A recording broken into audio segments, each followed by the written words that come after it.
Last 10 years, 367 young women in New York City were known to have died as a result of an abortion or an attempted one. Could we have saved 367 young women from dying if we had not imposed upon them our sense of morality? Since 1973, the United States government has recognized and supported a woman's right to abortion and subsidized contraception. However, with the Trump administration on the horizon, this may all change. Planned Parenthood does a really good job in a lot of different areas, but not on abortion. So I'm not going to fund it if it's doing the abortion. And I wouldn't fund it, I would defund it because of the abortion factor, which they say is 3%. I don't know what percentage it is. They say it's 3%, but I would defund it because I'm pro-life. One of the greatest consequences of this election is that both President-elect Donald Trump and his Vice President Mike Pence are two of the most anti-choice elected officials ever. With more than 40% of their $1.3 billion annual revenue coming from the U.S. government, Planned Parenthood, along with similar clinics, see 2.5 million visitors each year.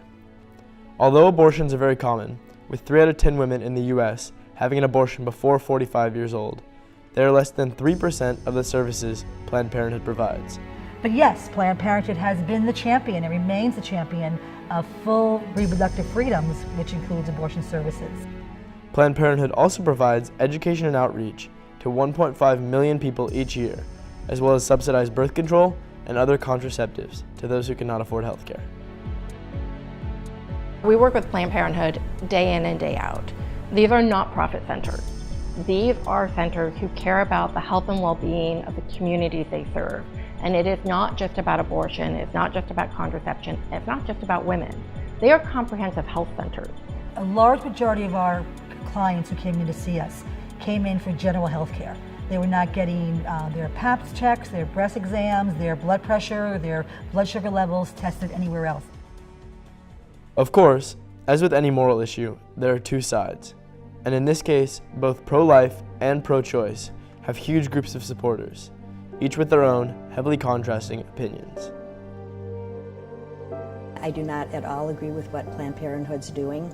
They try to look like they're teen friendly, but what they're doing is distributing condoms and pretty graphic sex education to the students and the teens in order to get them in the door. From the moment of conception, the DNA is there, and nothing else is added except nutrition. And to deliberately destroy it is murder. While these claims may seem logical, the negative effects it will have on the poorer users of Planned Parenthood far outweigh the opposing religious and moral beliefs.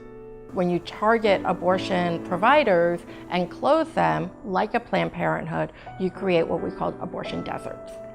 And women, particularly low-income women and women from communities of color, were disproportionately impacted. Now, instead of having to travel 20 or 40 miles, they would have to travel 350 miles. This is almost an impossible amount to travel when you think about the cost of the travel, taking time off of work, getting childcare, etc. Yes, there are certainly people who will no way be affected by the change in the laws, because they will continue to have access to safe abortions, whether it's legal or not, if they have enough money. If Planned Parenthood is defunded, all women will be affected. However, because Planned Parenthood offers its services for free, or at a discounted price, it is a great resource for people in low socioeconomic standing.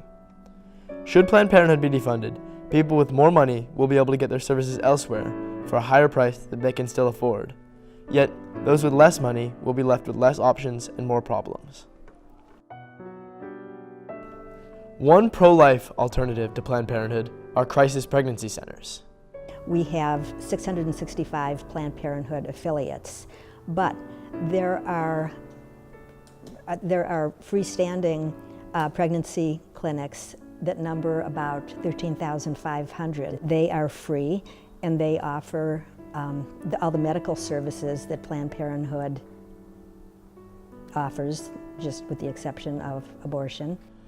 Although these crisis pregnancy centers do provide pregnancy counseling, they often fail to provide birth control, prenatal care, and other important services that Planned Parenthood offers. In fact, during most of these counseling sessions, they counsel their users away from abortion. This often leaves a mother in a very poor situation, with a baby for whom she's unable to care for. Well, I'm not a big believer in fraud, and I do think they operate on that level. It's kind of a little, bait and switch. So that, I need to criticize them there.